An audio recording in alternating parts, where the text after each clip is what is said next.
네, 금일 설명에 참여해 주셔서 감사드리고요. 저는 폴아카데미 김민수 컨설턴트입니다. 금일 12특 그리고 3특 웨비나 진행하려고 하고요. 이전에 말씀드렸던 것처럼 소개 자료에서 말씀드렸던 것처럼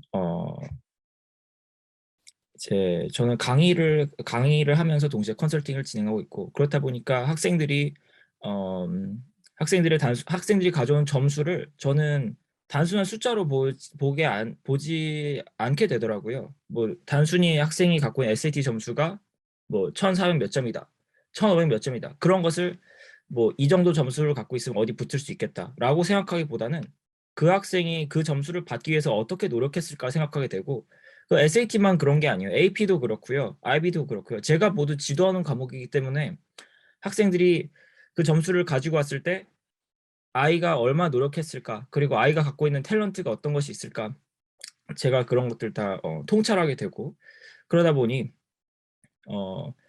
점점 더 어떤 정량적인 점수가 중요해지고, 어떤 아이가 정성적으로 예를 들어서 에세이라던가 면접 이런 것들의 중요성이 점점 떨어져 가고 있는 가운데, 아이들이 가지고 오는 점수가 아이들이 가지고 있는 어떤 근본적인 실력이 얼마나 중요한가를 제가 말씀드리고 싶어서 오늘 설명을 준비해 보았습니다.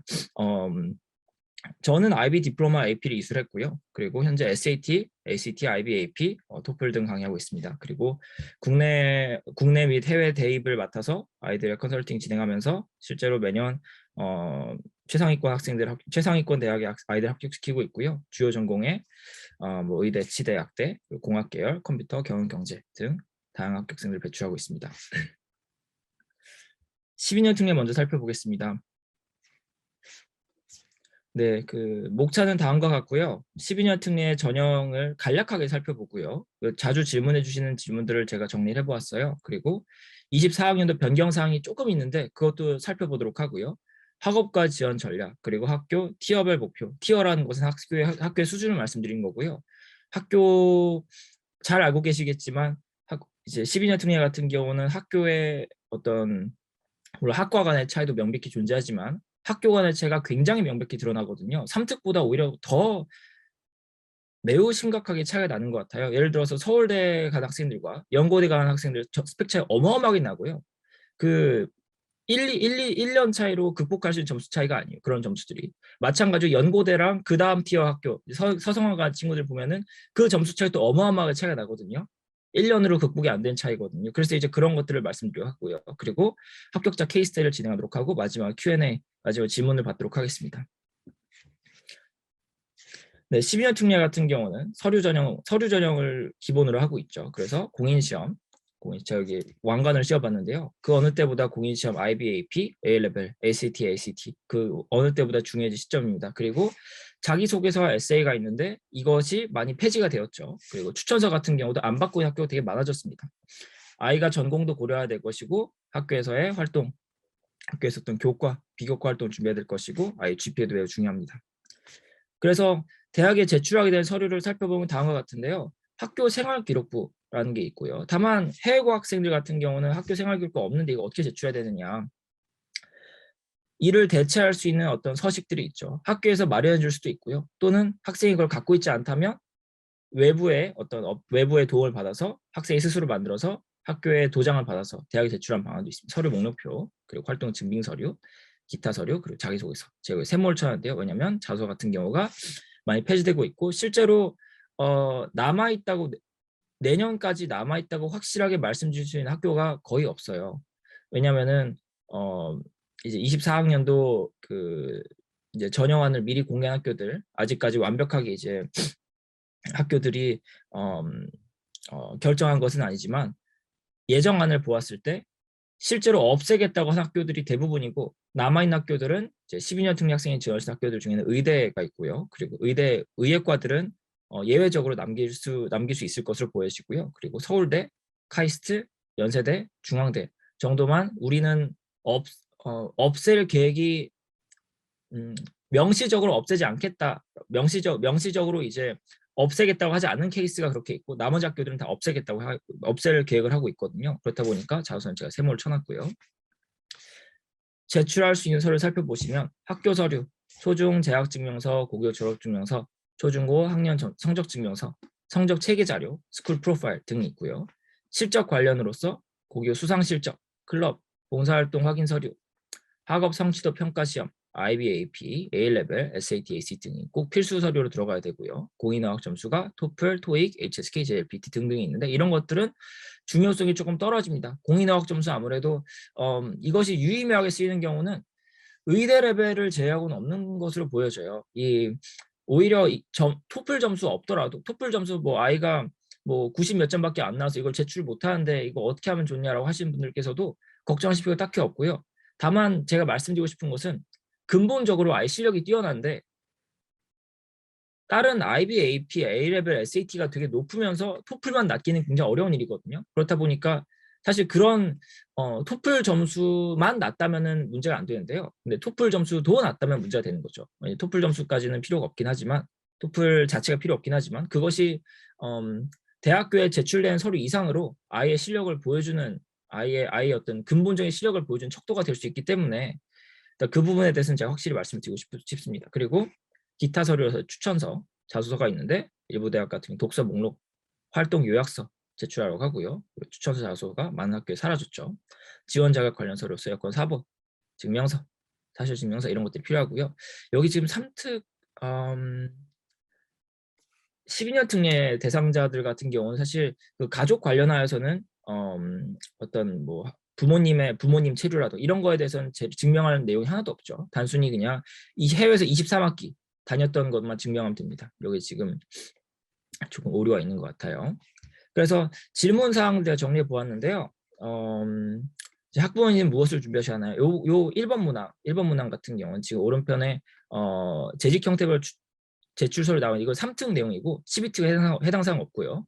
서류는 어디서 발급받나요? 이거 같은 경우 이제 학교에서 또는 이제 회사에서 받을 수가 있고 주의하셔야 할 사항이 전형료를 결제하시면 지원 대학과 학과를 수정하실 수가 없고요.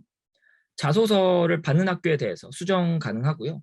추가 서류도 업로드 가능하기 때문에 일단은 만약에 학교랑 과가 정해졌다면 먼저 결제를 하시고 그 다음에 이제 다른 이제 어떤 필요한 사항들을 수정하시는 방향으로 준비하시면 되겠습니다.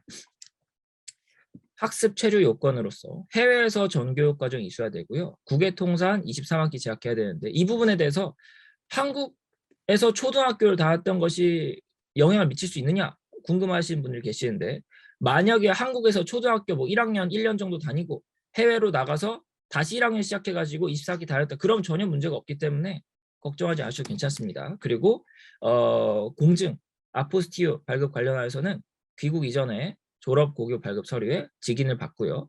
모든 발급된 서류를 받으셔야 되고요. 그리고 재학, 졸업, 이 증명서들에만 공증을 받으시면 괜찮습니다. 예를 들어서 학교에서 발급하는 활동 목록표 이런 거는 공증 받으실 필요가 없어요. 위에 있는 요 3가지만 받으시면 되고요. 그리고 스캔하여 온라인 업로드하게 되고요. 예전 같은 경우는 방문 접수하거나 우편 접수했는데 이제는 다 온라인 업로드하고 있고요. 최종 합격자에 한해서 합격 이후에 원문서를 제출하게 됩니다. 12년 특례 학생 같은 경우는 지원 횟수가 총 보통 주변에 보시면 12번씩도 지원하실 거예요. 왜냐하면 동일 학년도에 6번까지 할 수 있기 때문에 아이가 만약에 23년도 3월 달에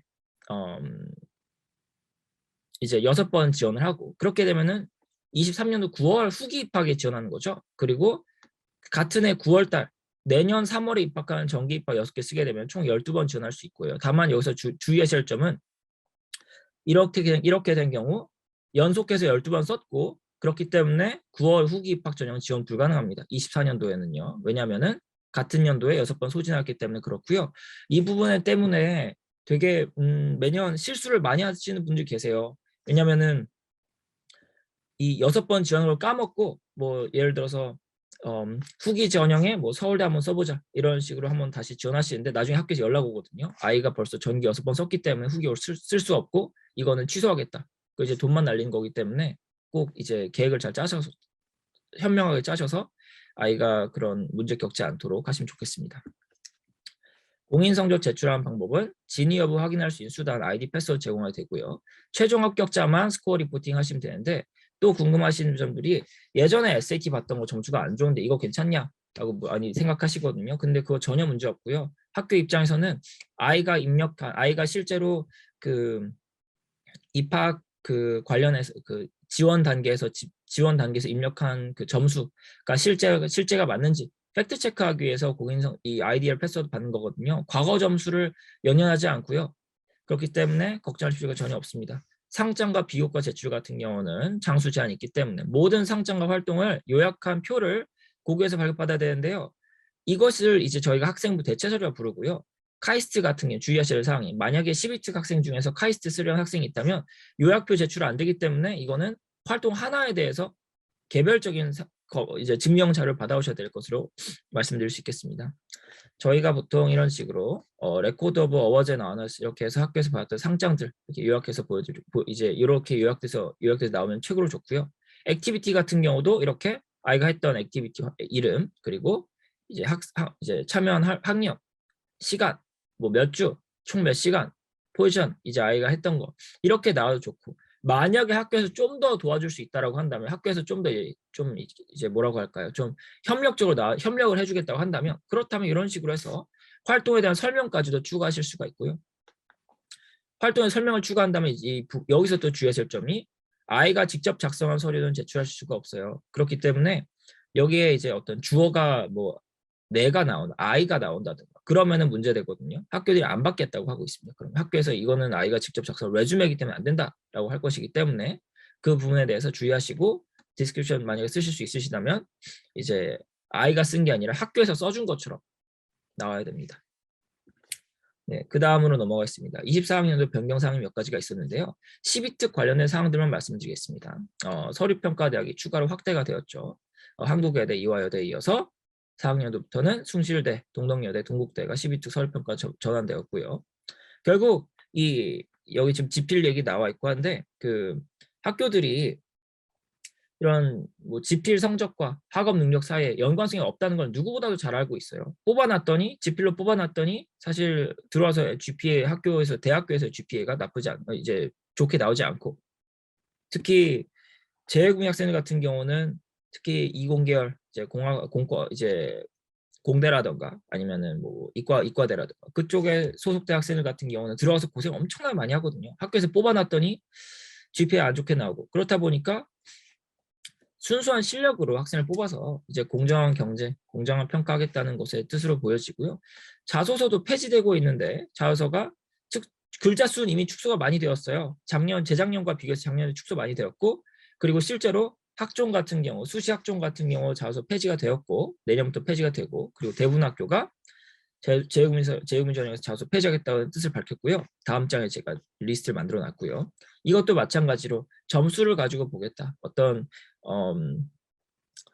아이가 외부의 도움을 받아서 할 수 있는 그런 어떤 요인을 배제하겠다 이런 것으로 보여지고요. 그리고 마지막으로 여기 지금 정시 얘기가 있어서 이게 학생들 이제 12특 학생과 무슨 상관이 있나 고민하실 분들 계실 것 같은데요. 결국 이 인문계열 같은 경우가 인문계열 학과 같은 경우는 간판으로 보호받고 있었는데 예를 들어서 연고대 비인기과, 뭐 문과대학 이런 곳들이 문사철학과들이 간판을 보호받아 왔는데 이런 학교들이 문이과가 통합되면서 사실 메릿이 많이 떨어졌어요. 대학교 입학 이제 대입 시장이라는 것이 워낙 효율적이기 때문에 모든 정보를 반영하고 아이의 어떤 진로라든가 미래 전망, 인풋 아웃풋 다 반영하기 때문에 추락할 것을 예상했고 실제로 일부 사회권 학과에서 이런 비인기과들 살펴보았을 때 예년도에는 절대로 못 갈 것 같은 친구들이 합격하는 케이스가 많이 발견이 됐고 그렇다면 이제 그런 것을 또 이용을 하여서 만약에 우리 아이가 점수가 그렇게 좋지 않은데 서울대를 넣어보고 싶다. 그렇다면 이제 과를 잘 조정을 해서 이제 이런 입결이 많이 떨어진 학과에 써볼 수가 있겠죠. 네, 그래서 서류평가대학으로 살펴본다면 이제 뭐 서울대 여기는 수시가 나왔긴 한데요. 뭐 서울대, 카이스트, 외국고, 포스텍, 연대고대, 그리고 성안성대, 한양대, 중앙대, 국민대, 외대, 이대, 숭실대, 동덕대, 동국대 이렇게 서류평가대학 지필대학 얼마 남지 않습니다. 여기 3특 그 모집 인원이 나와 있는데요. 12특 같은 경우는 인원이 사실 크게 의미가 없죠. 왜냐면은 약간명 선발하고 있고 이제 물론 그 12년 이제 매년 총 몇 명의 해외고 학생들이 입학하고 있는가에 대한 자료가 있긴 한데 12특 같은 경우는 동점자까지 선발하는 기준이기 때문에 이 모집 인원 부분 넘어가도록 하겠습니다. 네, 의예과 같은 경우는 별도로 살펴봐야겠지만 서류 면접 전형으로 뽑는 학교 연세대, 연대 원주, 고대, 성대 등등이 있고요. 지필 면접 남아있는 아주대, 대구 가톨릭대 등이 있고요. 건양대, 그리고 동국대가 있는데 동국대에 제가 별표를 쳐놓은 이유는 12특이고 3특이고 구분하지 않고 수능을 점수를 받아오라고요. 그리고 수능 3합4거든요. 수능 3합4가 뭐냐면 세 과목 봐서 총 세 과목 점수 합쳐서 4등급 안으로 받아오라는 거거든요. 이거는 사실상 해외고 학생 안 받겠다는 거고, 그래서 기존에 동국대 경주 의예과 노리던 친구들 같은 경우는 이거는 그냥 포기해야 될 것으로 보인다라고 제 생각이 들어요. 이곳만 노리고서 이제 해외에서 수능 같이 공부하고 이제 수능을 내가 쳐서 점수 이렇게 받을 수 있는 친구 아니라면은 불가능하고, 사실 3합4가 나올 정도면 그냥 수능을 봐서 좋은 학교 갈 수 있거든요. 그렇다 보니까 이런 어떤 변화가 아주 달갑지만은 아닌 것이 사실이고요. 치의랑 약학 같은 경우는 서류 면접을 연대 치의가 있고 나머지 학교들은 연대, 세종, 성대, 중대, 가천, 인제대가 서류 면접 뽑고 있고, 지필 면접으로 대구 가톨대가 있고요. 기타 숙명여대가 12특으로 3명을 새롭게 선발하고 있어요. 그래서 만약에 아이가 약대를 노리고 있는데 이제 여학생이다, 그렇다면은 여기 한번 생각해 볼 수가 있겠죠. 우석대는 지필을 하고 있습니다. 자기소개서 폐지된 학교들을 살펴본다면 이제 고대가 폐지가 제일 먼저 됐고요. 그 다음에 올해부터 성대랑 이대가 폐지를 했었죠. 내년에는 서강대, 한양대, 경희대, 한국외대가 폐지할 것으로 보이고, 서울대랑 카이스트, 연대, 중앙대 같은 경우 아직까지 얘기를 안 하고 있습니다. 물론 이제 내년에 어떻게 선발할 것인가에 대해서는 이미 자료를 공개를 했지만 가안을 공개했거든요. 근데 그 가안에 자소서 관련된 내용이 없어요. 그렇다 보니까 자소서를 얘네들이 과연 다른 학교처럼 없앨 것인지 아니면은 남길 것인지, 당장 가장 이제 올해 이제 전기 후기 전형 선발할 때는 학교들이 다 유지를 하고 있었고요. 내년 어떻게 될지는 이제 보아야 알 수 있을 것이다. 내년 3월 달에 이제 23학년도 후기 전형 선발하니까요. 그때 가서 확인해 보시면 되실 것 같습니다. 그래서 재외국민 전형에서 외국과 학생이 현실적으로 지원 가능한 전형이 특례에서 저희는 12특 보고 있으니까 12특과 그리고 외국대학 준비과정 똑같아졌거든요. 일부 지필고사 유지하는 학교 제외하고서 국가와 대학에 걸쳐서 전혀 모두 일원화됐어요. 그렇기 때문에 어떤 요즘 가장 인기를 끄는 키워드가 공정이죠. 학생부 중요성 덜해지고, 여기서 말하는 학생부는 어떤 학생들이 할 수 있는 교내외에서 할 수 있는 그런 활동들을 말씀드린 건데, 기존에는 학생들이 외부에서 활동하더라도 그걸 되게 좋게 본 학교가 많았어요. 근데 요즘 들어서는 외부 활동 같은 경우는 인정 안 해주고, 외부 활동 하더라도 학교에서 발급하는 그 서류에 실어야만 인정해주고 어떤 그런 현상이 보여지고 있고요. 자소서가 폐지되거나 또는 축소되어서 정량 성적의 중요성이 매우 부각되고, 결국에는 그 점수란 것은 결국 실력에 기인하는 거거든요. 아이의 어떤 근본적인 실력, 이게 SAT, IB, AP 제가 말씀드렸지만 결국 가장 이 아이의 점수를 잘 설명할 수 있는 거는 아이의 어떤 남들 유튜브 보고 있을 때, 남들 게임하고 있을 때 나는 그런데 정신 안 팔리고 공부를 몇 시간 더 하고, 어렸을 때 책 열심히 읽고, 그런 어떤 근본적으로 쌓아온 실력에 기인한 것이기 때문에 실력 순으로 줄 서져 간다고 생각하시면 될 것 같아요. 12년 특례 같은 경우는 사실 앞에서 말씀드렸던 것처럼 서류 전형 확대된다라고 제가 말씀드렸었는데요. 근데 생각해 본다면 이게 메리트가 크게 없어요. 왜냐하면 공부 좀 한다는 12특 학생들은요, 목표 대학 아무리 낮아도 한양대거든요. 한양대 밑으로는 잘 보지 않아요. 한양대 밑으로 쓰는 케이스는 그래도 6개 쓸 수 있는데 그 중앙대도 써보고 어디 뭐 경희대 써보고 해야 되지 않겠어? 라고 생각하는 케이스인데, 왜냐하면은 스펙이 아무것도 없어도 IB 30점, IB 29점, AP 뭐 2점, 1점 막 두세 개 있으니 애들이 이런 케이스에 점수 안 내거든요. 그냥 점수 안 내고 내신이랑 비교과만 가지고서 한양대는 가는 케이스가 주변에 보시면 막 한 트럭씩 있을 거예요. 그렇다 보니까 한 서성한 그 미만으로 간 친구들 같은 경우 사실 12특 K 학생 케이스 되게 필요가 없거든요. 내신을 어느 정도 관리를 잘 해놓고 그리고 비교과만 갖고 있어도 한양대 갈 수 있다 보니까, 사실 그러면은 어떤 뭐 AP, IB SAT 뭐 이런 거를 그 밑에 학생들, 한양대 밑으로 간 학생들 같은 경우는 안 갖고 있다고 보는 게 맞거든요. 결국 12년 특례 학생들 그리고 부모님들의 고민이 있다면 그건 이제 우리 아이가 얼마나 뛰어난 정도 어느 정도 얼마나 이제 남들과 대비했을 때 뛰어나서 의예과 또는 뭐 서울대나 카이스트, 연고대, 서성한 그 미만 대학 중 어느 정도까지 갈 수 있을까? 그리고 합격한 외국 대학과 비교해서 어디쯤이 나올 수 있을까? 이런 것을 많이 고민하실 것 같아요. 이제 그런 어떤 고민 해결하기 위해서 결국에 가장 먼저 해결할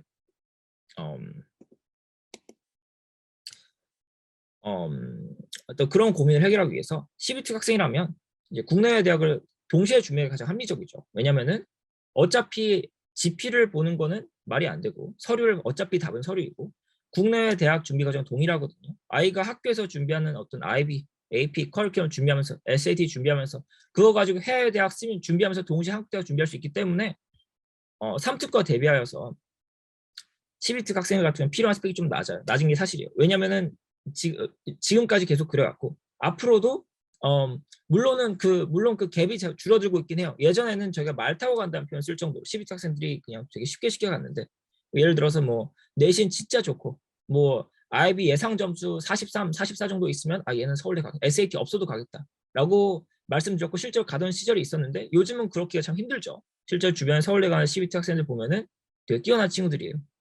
그리고 그런 점도 있고 9월 조기 입학할 수 있고 1년에 걸쳐서 12회 지원할 수 있는 기회를 10분 활용해서 12특 학생들은 붙으면 진심으로 가고 싶은데 나는 여기 붙으면 고민할 것 같아. 그런 데 다 버리는 거예요.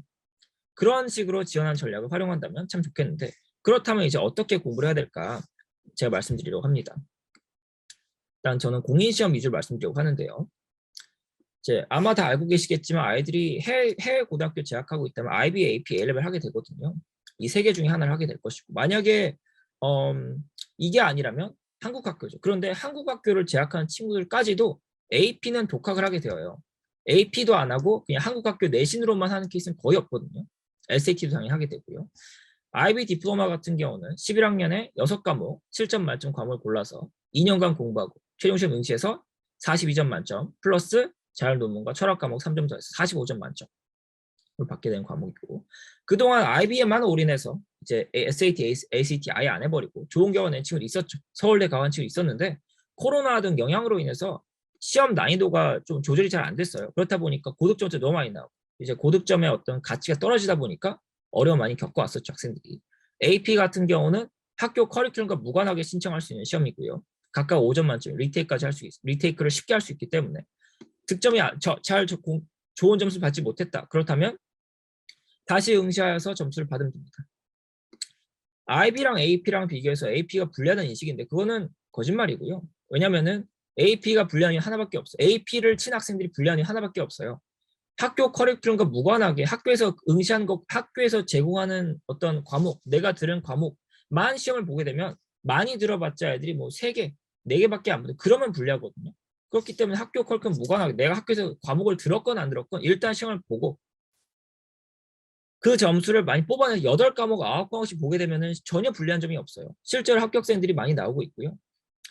AP를 시험을 봐서 의대도 많이 가고 서울대도 많이 가고 하고 있죠. A레벨 같은 경우는 11학년 때 3과목 골라서 1년차 AS레벨 기초 과목 듣고요. 2년차 A2 레벨 심화 과목 듣고 시험 봐서 각각 A스타 만점, 점수는 A스타, A, B 이런 식으로 구성되어 있고요. 한국 대학에서 그래도 좀 좋은 대학 가고 싶다면 그래도 웬만하면 A스타를 다 받아야겠죠. 네, 그리고 방금 말씀드린 IB, AP, LL 같은 경우는 교과 과목 관련된 공인 시험이라면 SAT랑 ACT는 논리적 사고력을 보여준 시험으로서 문학, 역사, 사회과학, 자연과학 독해가 있고요. 독해와 그리고 문장 의미관계, 문법 교정, 수학 그리고 ACT 같은 경우는 과학으로 이루어져 있고요. 학업 적성, 논리 능력, 기억력 등등 상대평가하고 있습니다. SAT 같은 경우 리딩 라이팅 합쳐서 200, 800점 사이에 있고요. 매스가 200, 800점 사이에 있어서 총 1600점 만점이고 상위 4%에 해당하는 점수 1450점이에요.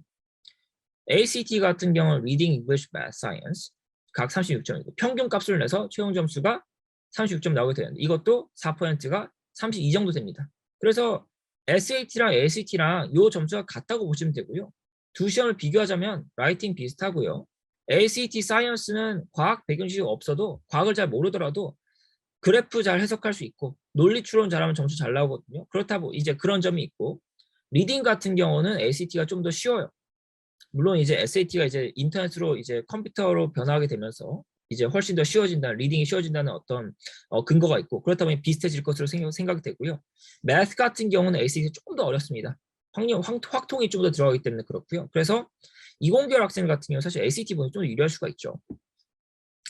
대표적인 오해가 한국 대학 입시에 SAT가 무조건 유리하다 생각하신 경우가 있는데 그렇지 않고요. 그렇지 않고 오히려 평균적으로 영어 독해력 좀 부족하고 수학 실력 나은 한국 친구들에게는 ACT가 더 유리할 수가 있고요. 국내 대학 모두 ACT 차별하지 않고 있어요. 똑같이 보거든요. 그렇다 보니까 두 개 모두 시험을 봐서 더 높은 점수 제출하는 게 좀 더 이제 좋다고 말씀드릴 수 있겠습니다. 다음은 이제 콩코드 이제 점수 환산표고요.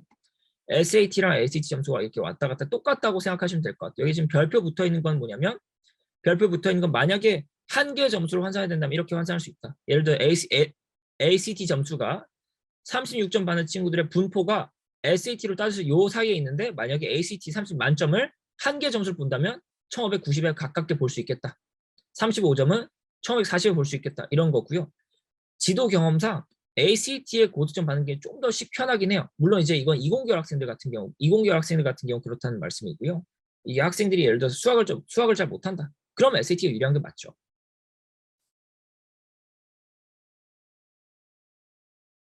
네. 그 질문 같은 경우는 제가 마지막에 그 Q&A 세션을 받도록 하겠습니다. 그래서 제가 정리해 보자면은 IB랑 AP 같은 경우는 이제 아이가 성취도, 지식을 얼마나 축적했는가, 책상에 앉아서 얼마나 근면 성실하게 공부하는가라는 것을 측정하는 거고요. ACT랑 SAT 같은 경우 사고를 얼마나 깊게 할 수 있는가, 저학년부터 쌓아 올린 학업적 적성, 독서에 영향을 많이 받는 시험이라 보시면 좋을 것 같아요. 이 표준화 시험이란 게 단순히 내가 몇 점 받으면 좋다 이게 아니고요. 점수가 그 남들과 줄을 세워서 준다고 생각하시면 될 것 같아요. 고득점을 받는 친구들은 이 어떤 분포가 있을 때 남들보다 위에 있어 그 점수를 받는 거거든요. 이렇게 상대평가를 통해서 학생 모집단에서 개별 학생의 위치를 명백하고 객관적으로 드러낼 수 있는 시험이 뭐 SAT, ACT 같은 시험이고요. 대학은 결국에 대학들이 학생 선발할 때 학생이 뭐 스펙이 높으니까 뽑겠다라는 것은 단순히 학생이 뭐 점수를 높게 받았으니 뽑겠다 그런 단순한 이유가 아니에요. 왜냐면은 실제로 대학들이 연구를 해보았을 때 SAT처럼 ACT처럼 이런 상대평가 시험에서 점수가 잘 나온 친구들 같은 경우는 대학에 들어갔을 때 더 잘할 수 있어요. 더 잘할 수 있고 이제 잘할 수 있다는 거는 학생들이 뭐 역량이 뛰어나고 학부에서의 GPA가 높고 이런 어떤 근거를 갖고 있기 때문에 선발한 거거든요. 더 잘할 수 있다는 근거가 고등학교 수준에서는 내신만 갖고서 말할 수가 없어요. 애 내신 높다고 선발해 놓으면은 학교와 내신 주는 기준이 다르기 때문에 SAT나 SAT처럼 어떤 학교를 다니냐 상관없이 이제 모든 학생들을 공정하게 평가할 수 있는 시험을 보게 되거든요. 그렇다 보니까 저희가 열심히 배신한 표현을 쓰고요. SAT 같은 시험에서의 퍼포먼스가 대학에서의 성공을 예측할 수 있는 매우 강력한 변수예요. 그래서 이제 뭐 IB 시험도 마찬가지고요. 그렇다 보니까 출제 기관이 학생들한테 점수를 줄 때 매우 객관적으로 공정해 주는 게 되게 중요해요. 못하는 친구한테는 낮은 점수 주고 잘하는 친구가 좋은 점수 줘야 되는데 이제 그거를 못해. 그렇게 해야만 점수를 공신력 유지해가지고 대학들이 좀 더 아예 점수를 보았을 때 얘 똑똑하구나 하고 유리하게 평가를 해줘야 되는데 그걸 못한 게 최근의 IB죠. 그래서 이 SAT 점수 분포 같은 경우도 사실 이 점수를 점수대로 보시면 안 되고요. 이 점수를 봤을 때 우리 아이가 상위 몇 퍼센트에 있거나 요거를 즉각적으로 떠올리실 수 있으면 더욱더 좋겠죠. 1550점 정도 되면 상위 1% 점수예요. 1020까지 상위 1%고요. 그 밑에 보시면 이제 뭐 1510점, 1500점 하면 상위 2%쯤 되네요. ACT도 이렇게 점수 분포를 나타낼 수가 있어요. ACT 같은 경우도 컴포지트 스코어 보시면은 34점쯤 받으면 아이가 상위 1%. 이 점수 분포라는 것이 아까 전에 그 점수 환산표에서 보셨겠지만 이 SAT의 상위 몇 퍼센트 해당하는 점수, SAT 상위 몇 퍼센트 해당하는 점수 이게 같거든요. 그렇다 보니까 대학들도 차별하지 않고 있습니다. 결국에 어떤 표준 이제 어떤 모집단에서 이렇게 모여 있을 때 이 위에 올라가는 게 되게 중요하겠죠. 상위 몇 퍼센트 속하는 여기 보시면 이제 뭐 상위 2% 이렇게 속하는 게 매우 중요하다고 말씀드릴 수 있을 것 같아요. 번외로 어학 시험 같은 경우는 토플 뭐 리딩, 리스닝, 라이팅, 스피킹 총 120점인데 이거 같은 경우는 뭐 토플, HSK, JLPT 이런 것들이 학생의 개인적 성취, 뭐 외국어 잘하고 좋죠. 매우 좋아요. 앞으로 더 행복한 재밌는 삶 살 수 있을 것이고 학업 역량에도 도움될 수 있는데요. 근데 고득점 얻더라도 이거 제출하더라도 대학에서 이걸 크게 보지 않아요. 제한적으로만 도움이 되는 토플 같은 경우는 SAT, IB English, AP English 이런 거 공부할 때 미리 아이의 어떤 근본적인 실력을 키우는 데 도움될 수 있고 이건 징검다리 같은 거고요. 그렇다 보니까 고학년 돼서 어학 점수에서 고득점 얻겠다고 전 토플 점수는 그 토플 같은 경우 아이들이 나 그냥 110점 정도 받고 싶어라고 자존심 때문에 그렇게 제가 이해를 하겠는데요. 근데 HSK, JLPT 이런 거 이 정말 깝깝하거든요. 이런 거에 시간 낭비하고 있는 걸 보고 있으면은. 그래서 외국어 점수 같은 경우는 그냥 중요하지 않다고 생각하시면 될 것 같아요. 심지어 이건 어디에도 적용되냐면 아이가 뭐 일어일문학과를 갈 때 중어중 노어노 문학과 이런 데를 가더라도 그 해당 언어 잘 못하더라도 선발하거든요. 오히려 IB, AP, SAT 이게 훨씬 중요해요. 그렇다 보니까 해당 언어 기본만 할 수 있으면 되니까 기본 점수 갖고 있으면 되니까 굳이 여기 뭐 최고 6, 뭐 HSK 6급을 받겠다, JLPT 가장 높은 등급 받겠다 이런 거에 얽매이지 않으셨으면 좋겠습니다. 이거 네 너무 학생들이 시간을 많이 낭비하고 있어요. 더 중요한 걸 해야 될 시기에. 그래서 이제 저희가 아이들을 쭉 살펴봤을 때 뭐 IB도 열심히 하고 내신도 잘 봤는데 이제 서울대 왜 탈락했을까 이런 질문을 받게 되면은 IB 점수 다 잘 받았고요. SAT가 낮아서 그리고 평범 자소가 이제 좋지 못 남들과 비교 좋지 못해서 이제 최상위권 떨어졌다. 제가 말씀드리고요. 그래서 IB 점수에 대해서 좀 살펴보려고 하고 올해 점수를 또 올해 어떤 분포를 봐야겠죠. 그리고 자소서 같은 경우도 제가 잘 쓴 케이스를 제가 들고 와서 이걸 좀 보여드리려고 합니다. 2019년도까지만 해도 IB가 점수를 유지했어요. 코로나 이전이죠. 코로나 이전까지만 해도 IB가 점수 주는 것을 잘 유지한다는 것은 뭐냐면 결국에 고득점 나온 학생들 억제한다는 거거든요. 고득점이 안 나오게 해야 돼요. 최대한. 이게 학생들한테도 유리한 것이 이게 단순히 뭐 점수 잘 편하게 나오면 좋은 거 아니에요 생각하실 수 있는데요. 근데 당장 학생들 개개인한테 유리한 것이 누구나 점수 잘 받으면은 점수 44, 45 무의미해지거든요. 그렇다 보니까 21년도에 44점 받아온 친구, 45점 받아온 친구들이 SAT 없다고 막 연고대 1차 떨어졌었어요. 이거 물론 삼특이긴 하지만 그런 게 사실 말이 안 되는 건데 보시면은 제가 여기 이거는 이제 IB 디플로마에서 매년 IB에서 매년 공개하는 데이터이고요. 이걸 제가 아래다 표로 정리해 봤는데요. 19년도랑 비교했을 때 22년도가 시험이 확실히 쉬워진 걸 보실 수가 있어요. 이 점수 이제 누적 100분위는 여기 이제 아이가 45점 받은 친구 전 세계 몇 퍼센트인가 살펴보니 0.41%였는데 이게 0.87, 2배가 되어버렸죠. 21년도 진짜 심각했어요. 21년도 같은 경우는 1.72%였고 이게 진짜 너무 잘 받아버렸죠.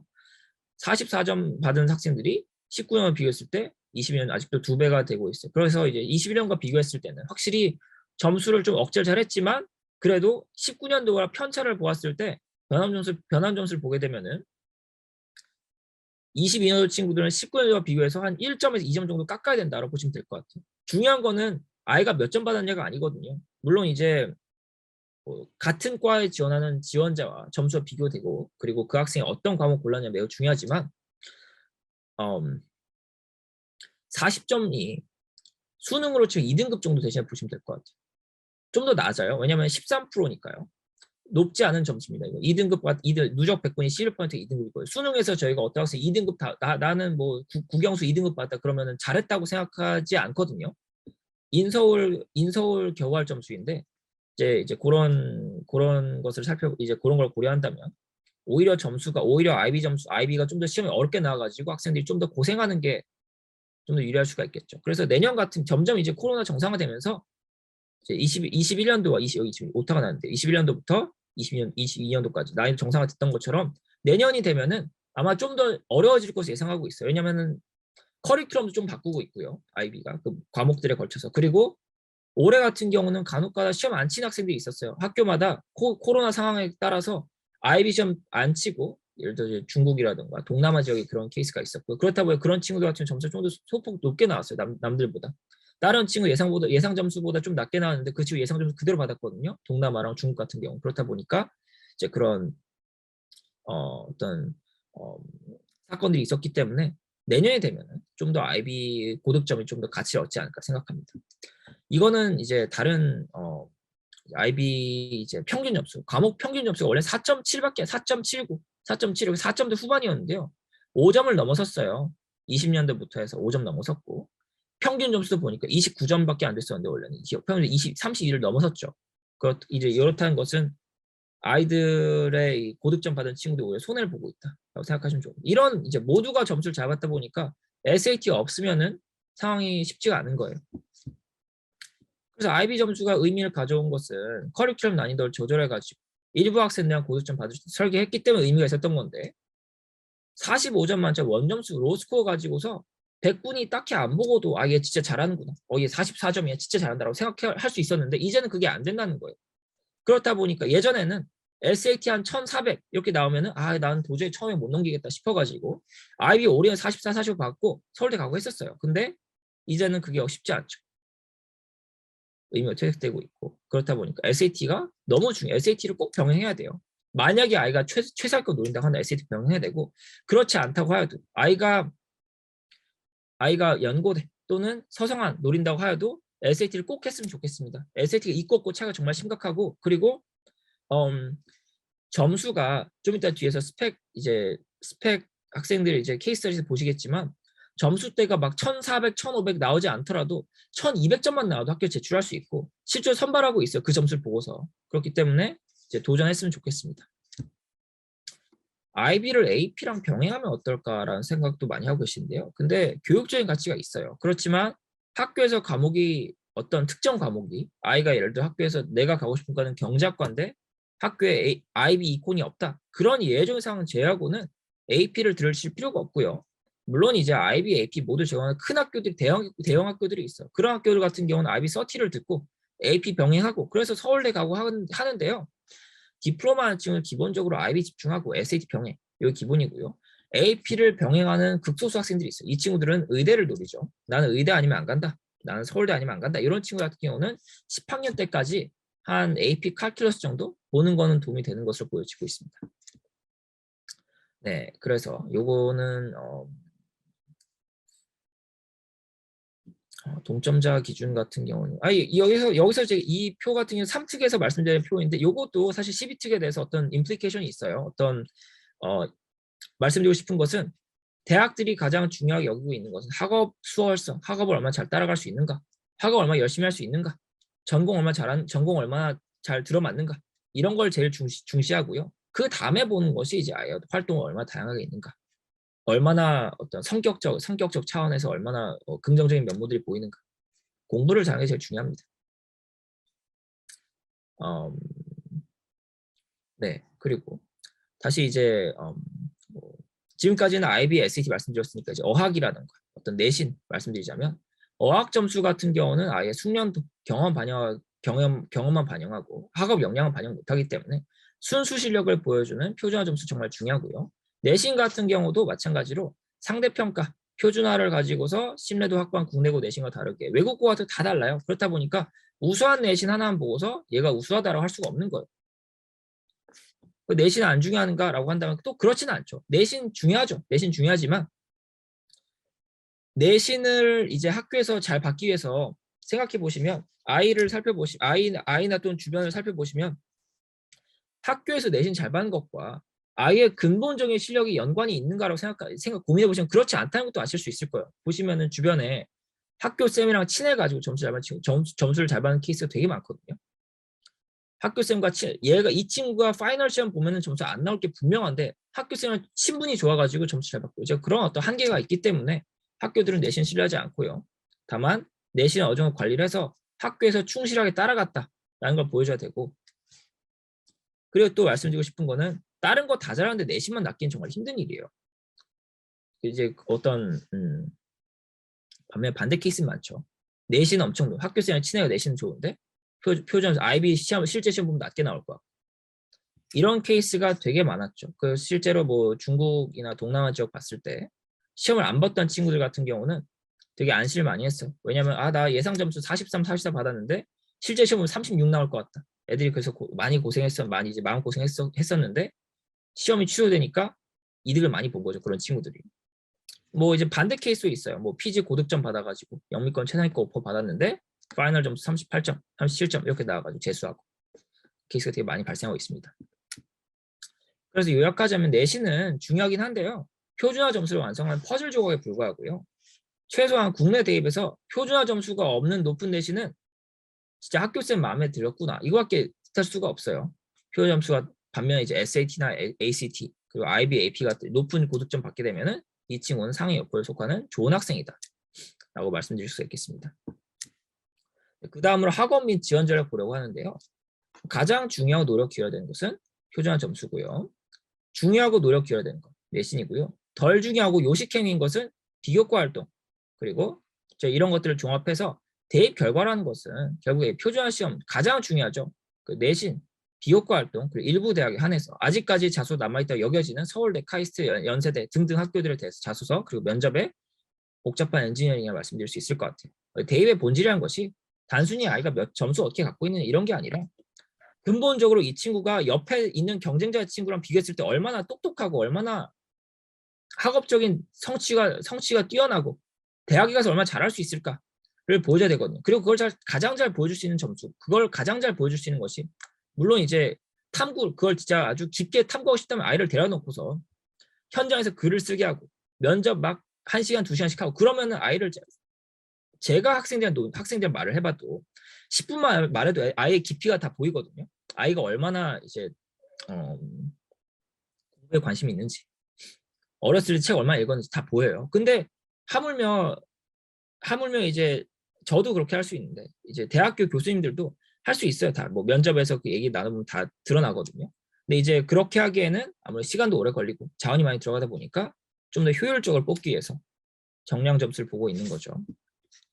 그래서 이제 저희가 가장 중요한 것은 전략적으로 접근해야 돼요. 아주 어렸을 때 9학년, 한 8학년 그쯤부터 아이의 미래를 설계를 해놓고 어떤 식으로 이제 IB를 듣고 있다면 제가 뒤에서 AP도 말씀드리려고 하는데요. IB를 듣고 있다면 전공 관련 코어 서브젝트만 HL 나머지는 다 낮춰버려야 돼. 그냥 다 버려야 돼. 뭐 잉글리시 A 이런 거 들으면 안 돼요. 그냥 이 문학과 관련된 전공 하고 싶은 게 아니라면 아이가 뭐 나는 나중에 커서 문학도가 될 그런 게 아니라면 잉글리시는 진짜 시간 낭비거든요.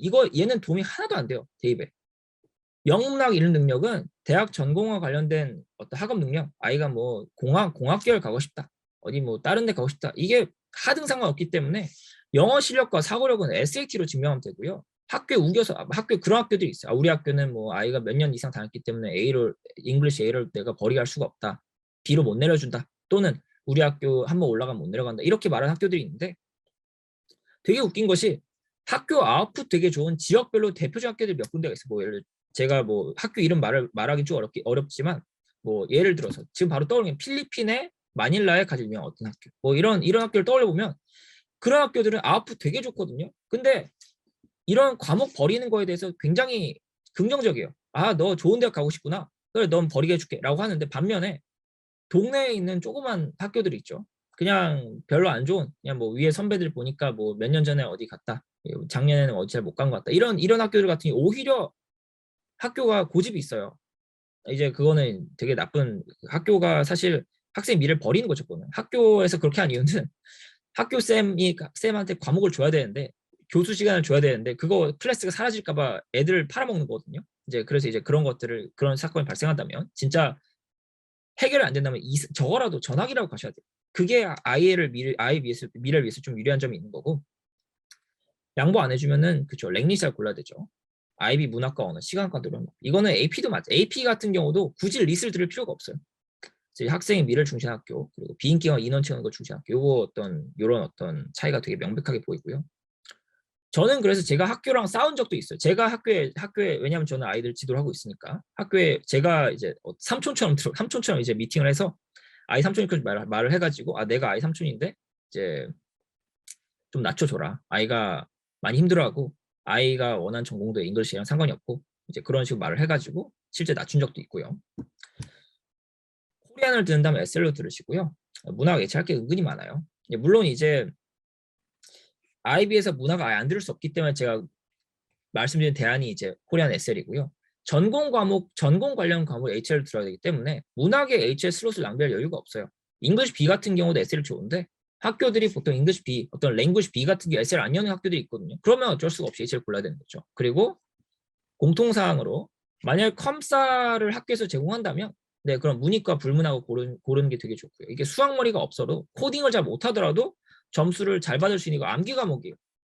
오히려 IB 컴사랑 AP 컴사 비교하면 AP가 어렵습니다. 보통 저희가 IB가 좀 더 어렵다고 하죠. AP가 어려울 정도로 IB 컴사는 쉬운 과목이에요. 그렇다 보니까 저는 이제 추천드리고요. 디자인 테크놀로지 그리고 뭐 예를 들어서 그룹 6 아츠 과목들은 다 그냥 배제를 하세요. 이거는 안 듣는 게 맞습니다. 아이가 뭐 건축학과 가고 싶다. 그러면 하나 들어볼 수가 있겠는데요. 그런 게 아니라면 일반적인 케이스에는 다 배제를 하고 다른 과목, 원하는 과목 들어야죠. 그리고 자연계에 대해서 매스 H를 못 듣겠으면 아이는 인문계로 가야 돼. 예, 매스 S를 뽑지 않거든요. 만약에 그리고 바로 뒤에서 말씀드리겠지만 매스를 H를 못 듣겠다고 한다면 그러면 아이가 애초에 이과가 아니었던 거예요. 그건. 그래서 이제 그런 점들을 꼭 제가 강조드리고 싶은 것이 왜냐면은 어떤 뭐 진로 관련해서 아무래도 인문계열 학과들은 좀 어려운 점이 있죠. 이제 그럼에도 불구하고 아이가 만약에 매스 에세이를 들었다면 대학교 진학하는 단계에서 문과로 가는 게 맞고요. 들어가서 전과라던가 아니면은 복수전과 하든가 그렇게 해야 되겠죠. 그리고 공대를 가야겠다면 GXH를 꼭 들으셔야 되고요.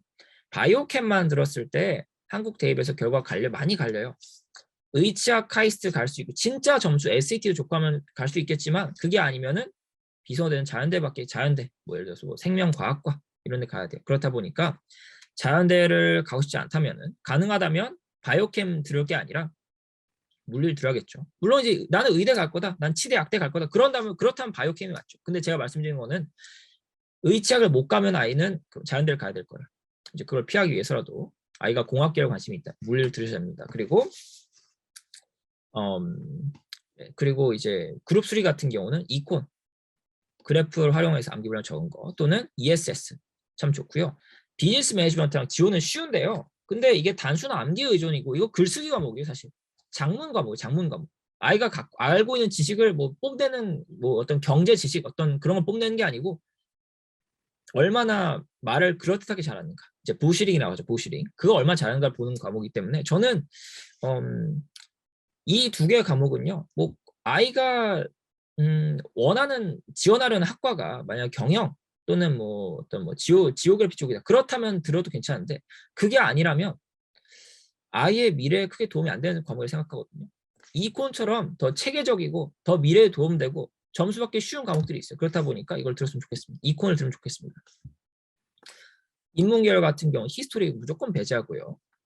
심리학과 같은 경우도 사이코로지 같은 경우도 아이들이 보통 재밌어요. 아이들이 생각하기 심리학 재밌지 않을까 하고 들어보려고 하는데 이것도 글쎄요. 이게 만약에 아이가 심리학과 또 인문계열 갈 거 아니라면 인문계열에서도 이제 문과대학 갈 거 아니라면 심리학 안 듣는 게 전 좋아 보여요.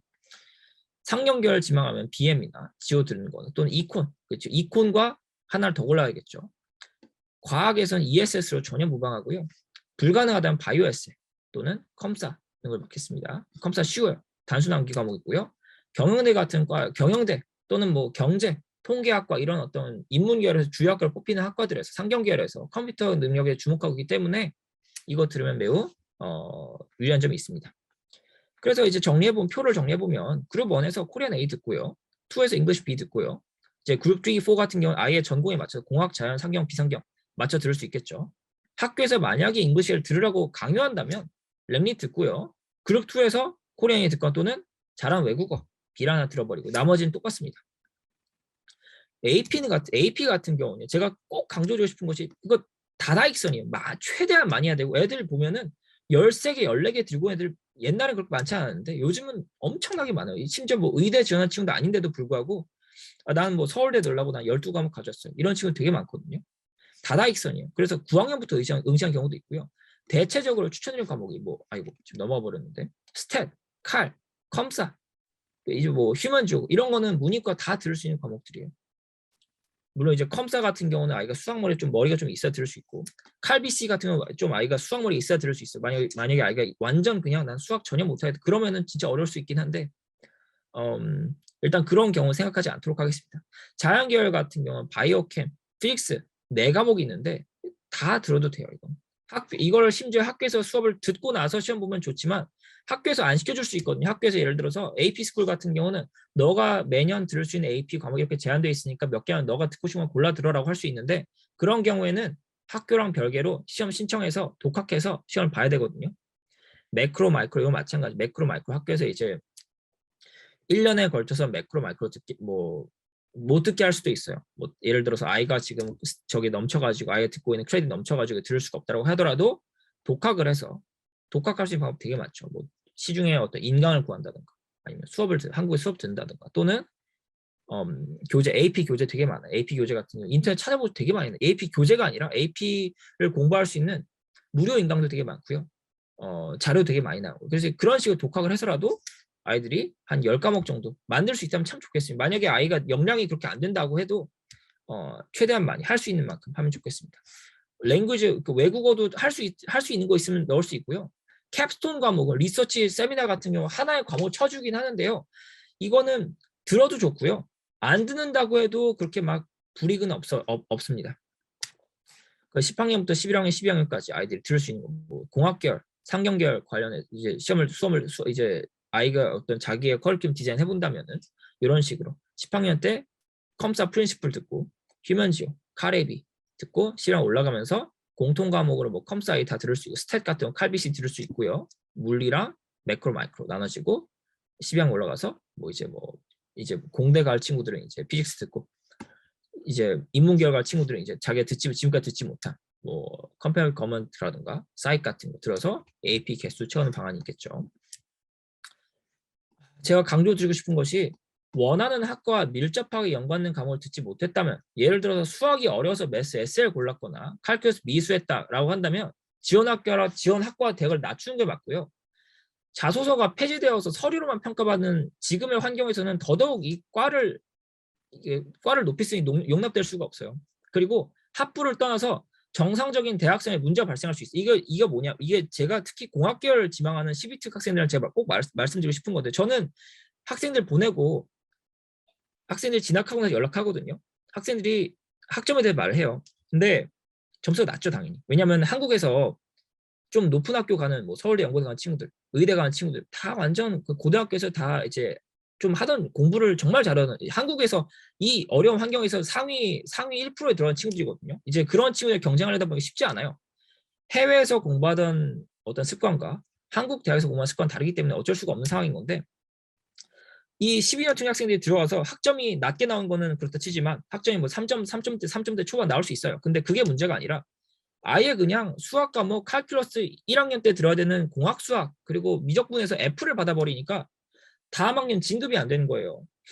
그렇다 보니까 이제 과 사무실에서는 학생한테 얘기해가지고 너 뭐 이 친구들을 위한 분만 따로 열리긴 하거든요. 네네네 알겠습니다. 네 일단은 네, 그렇습니다. 그래서 탑티어 노는 친구들 같은 학생들 같은 경우 SAT 꼭 병행했으면 좋겠고요. 이제 저학년부터 공부 습관 잡아서 제가 생각하기 가장 중요한 것은 폰을 못 보게 해요. 폰과 게임, 웹툰 이거 못하게 유튜브도 저는 물론 이제 좀 비인간적이긴 하지만 아이들이 한 9학년, 10학년 접어들면서는 게임을 이게 못하게 되는 생각하거든요. 물론 이제 스트레스 풀기 위해서 뭐 일주일에 뭐 1시간 나 일주일에 뭐 게임 뭐 2~3시간 하겠다라고 한다면 그거는 이제 좀 이득이 클 수가 있지만 문제가 되는 것이 시간 낭비뿐만 아니라 뇌가 바뀌는 것 같아요. 아이들이 제가 한 예전 학생들 예전에 이제 몇 년 전 학생들 이제 그 당시만 해도 아이들이 어렸을 때 폰을 많이 못 보던 세대였을 텐데 그때 학생들과 요즘 학생을 비교해 보면은 확실히 어떤 독해력의 차이가 나는 것 같아요. 네, 질문 같은 경우는 제가 마지막에 말씀드리도록 하겠습니다. 그래서 이제 어떤 뭐 책을 많이 읽어라, 유튜브 웹툰 게임 조절해라, 뭐 스포츠 건강 활동해라, 자제력 길러라, 영어 다 이제 좋은 말씀인데 이제 좀 뜬구름잡는 느낌이 들어서 제가 좀 드릴 수 있는 말씀 중에 좀 구체적인 말씀이 있다면 어렸을 때 영어 공부를 좀 이제 단순히 그냥 뭐 토플, SAT 이렇게 교재로 공부를 시킨 것보다는 아예 어떤 근본적인 영어를 공부하는 되게 좋은 방법이거든요. 케임브리지에서 되게 좋은 교재 나와 있어요. 뭐 그래마, 보캐블러리, 콜로케이션 교재들이 있는데 요 많이 보셨을 거예요. 이거를 저학년부터 공부를 해서 언어 감각을 늘리고 이제 뭐 이런 거 더불어 건강한 생활 습관을 토대로 아이들이 좀 좋은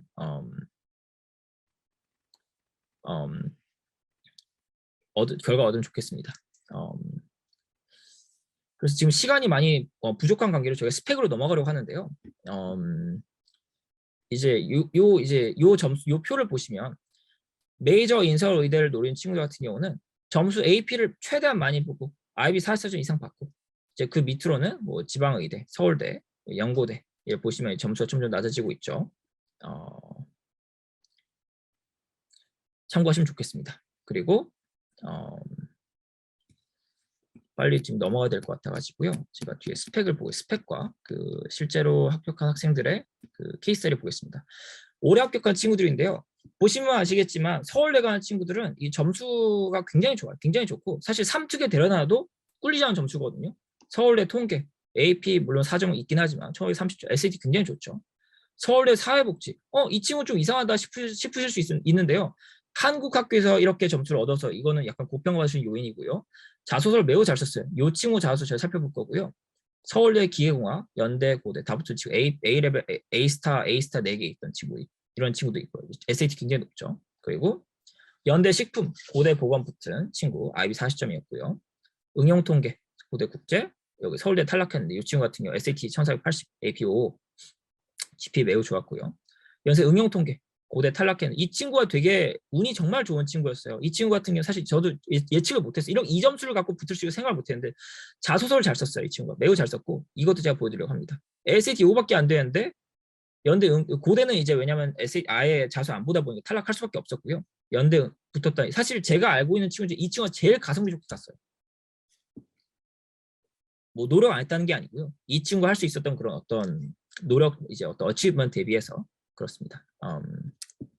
연대 ISC 38점으로 갔고요. 서울대 탈락했고, 이제 GPA 매우 높고, SAT 여기 보시면 점수가 매우 낮은데 한 성대 사과대, 서강대, 한양대, 경영, 뭐 연대 글로벌 인재, 성대 경영, 사회과학, 여기는 한 보시면은 아시겠지만 SAT, AP가 다 5점 아니고 뭐 4점, 3점 레인지에 있어도 1300 레인지에 있어도 1200 레인지에 있어도 다 어떻게 합격하거든요. 이제 그렇다 보니까 이런 거 참고하시면 좋겠습니다. 그리고 네, 서울대 사회복지학과 합격한 친구 자소 살펴보려고 하는데요.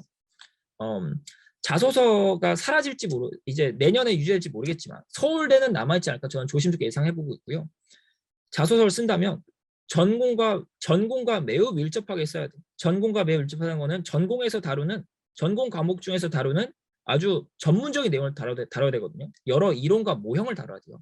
다 핵심 모형. 이건 제가 이렇게 코테이션 마크 이렇게 제가 따옴표 쓴 거는 실제 아이가 썼던 표현이에요. 다 핵심 모형을 통해 토지의 특성에 따른 생산, 소비 입지의 형성으로 인해 도시인구 증가할 때 각 가정이 사회 계층과 소득, 교육 수준, 요인에 따라 특정 거주 구역에 집중해 알았습니다. 이런 표현을 12학생이 쓰기 어렵죠. 이렇게 쓰기 어려워요. 그리고 이제 이렇게 쓰면은 보통 아이가 좀 뭐라고 할까, 아이가 어디서 뭐 대필 받은 게 아니라 의심살 수가 있는데, 이 친구 같은 경우 한학을 다녔고 한국학교 다녔고 그리고 학교에서 내신 대단히 좋았고 토픽 점수 좋았고 했기 때문에 한국어를 이렇게 잘 써도 서울대 의심하지 않았고요. 아이가 쓴 내용은 사회문제 해결책을 제시했던 모형의 한계점 깨달았고, 그래서 아이가 정책 공부했고 저출산 고령화 등 악순환 분석과 해결 방안을 찾았다. 이런 내용을 잘 썼고 적절 작성했었고요. 이번 문항에서도 아이가 엑스트라 커리큘럼 등등 관련해서 이런 활동들을 했었고요. 3번 문항에서는 도전을 피하려고 했던 과거태의 성찰했고 논의와 반성을 하였습니다. 연대 응통 같은 경우는 현역 때 불합격, 6개를 썼는데 다 불합격했어요. 그래서 재수를 했는데 그 다음에 썼던 6개는 다 합격했고요. 어떤 이 친구도 마찬가지로 어떤 전공에 대해서 자신이 지원하는 전공에 대해서 어떤 대학교 수준의 내용을 많이 썼습니다.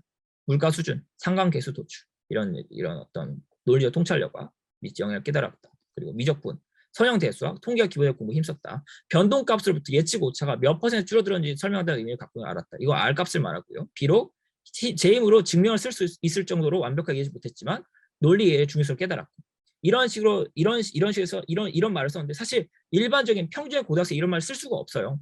네. 그럼에도 불구하고 이제 전공 관련하여서 아이들이 이제 좀 매우 구체적으로 썼다는 걸 알아주시면 좋겠습니다. 이렇게 해야만 좀 이제 뭐랄까 낮은 점수를 가지고서도 붙을 수가 있어요. 공동체 관련 노력으로는 위화감 없애기 위한 학생 활동을 했었고요. 그리고 지원 전공 공부하는 데 영향을 미친 해외 수학 경험에 대해서 스스로의 공부에 대해 책임을 배웠던 경험, 난관 이겨내면서 끈기의 책임을 쌓았던 경험 썼습니다. 그리고 비교과 거의 이제 막바지에 다다랐는데요. 비교과 활동 관련해서 비교과도 요식행위입니다. 이거는 기록만 남으면 되고요. 왜냐하면 자소가 사라졌고 대학 입장에서 이게 실제 이루어진지 확인할 수 있는 방법은 유일하게 고등학교가 발표한 서류를 통해서 확인할 수가 있어요. 봉사, 리더십, 전공 관련도 중요하지만 이런 것을 아이가 시간을 많이 들여가면서 하는 것보다는 서류를 만드는 게 더 중요하다고 생각하시면 좋겠습니다. 추천 활동으로 전공 관련 교내 학회, 관련 특기만 봉사활동, 임원 등이 있고요. 이런 걸 하지 못한다면 조금 어려움이 있을 것으로 보여요.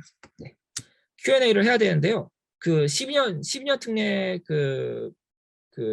설명회 12년 특례 같은 경우는 여기서 지금 맞춰야 될 것으로 보이고요. 학원으로 질문을 전달 주시면 제가 개별적으로 답변 드리도록 하겠습니다. 학원 카톡을 통해서 질문 주시면 제가 최대한 빠른 시일 내에 전달하여서 개별적으로 어머님들께 학부모님들께 내용을 전달드리도록 하겠습니다.